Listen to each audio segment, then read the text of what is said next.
Today we're talking about hey Mario, hey, you and I decided to call the podcast what, Mario? Chiropractors Exposed. Today is the Chiropractic Expose, right?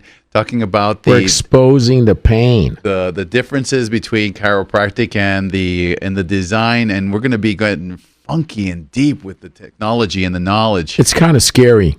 I'm just going to tell you right now, if you don't have your seatbelts on, strap in. Mario, today we're going to be talking about, we decided to come up with a large component of our practice is personal injury. Personal injury is a type of practice where we deal with people that are injured from all different sorts of issues, such as falls, slips, accidents, any nature, workers' compensation, auto accidents. A lot of things happen when you're in a personal injury dynamics. But being a doctor that deals with soft tissue issues, Mario and I have been doing this now for nearly, for myself, almost 32 years. And Mario, you've been doing about 26 years almost now, yeah. Right? So we've been doing it for a long time, and we have a lot to offer, and we do have a lot to say about the personal injury arena.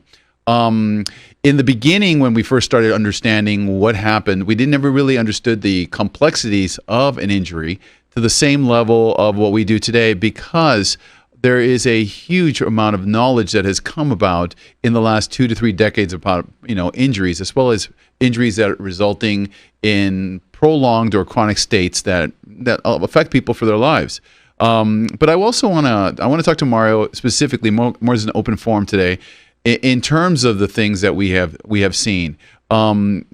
When it comes to personal injury, how has that affected your practice in per se in the last 2 decades? The dynamics of personal injury is a very complex one. But what I can say, Alex, with the outcomes and assessments and the goals of personal injury, it's very simple. Number one, there is a trauma. So there's a date of injury, whether it's a mountain biking accident or a car accident, a football injury, soccer, a slip and fall. You try to put the Christmas lights on and you wipe out. All of those things, what it comes down to is this event. You have to start with the event. And that is the story, the intro to the story of recovery. And what I've noticed is that a majority of the people minimize that event because we've been trained to minimize injuries, period. Even we do this consistently as little kids. You're fine, wipe it off, run a lap, be a big boy. It's not a big deal. I see this with kids on playgrounds. They wipe out. I'm talking about they come off the slide and the first thing that hits the ground is their coccyx, their backs, that is like trauma, like severe trauma. And again, it's overlooked.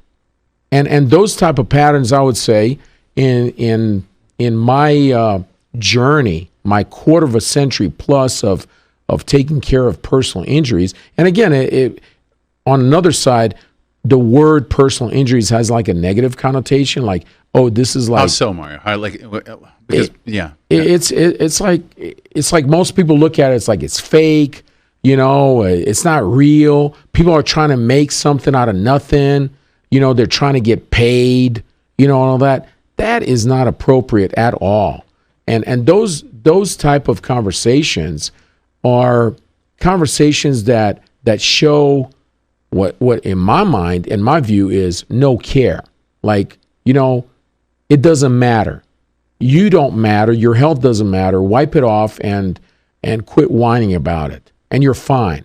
Well, it begins at an early age as kids, and it goes to adolescence in sports. I see so many personal injuries in sports, like between the ages of 7, 10, 12, 13, and they're misdiagnosed, they're undertreated, and they become very chronic. There's a chronicity, Alex, in that, and as they grow up, you have these issues that stem back. And even my patients tell me, oh, when I was 12 years old,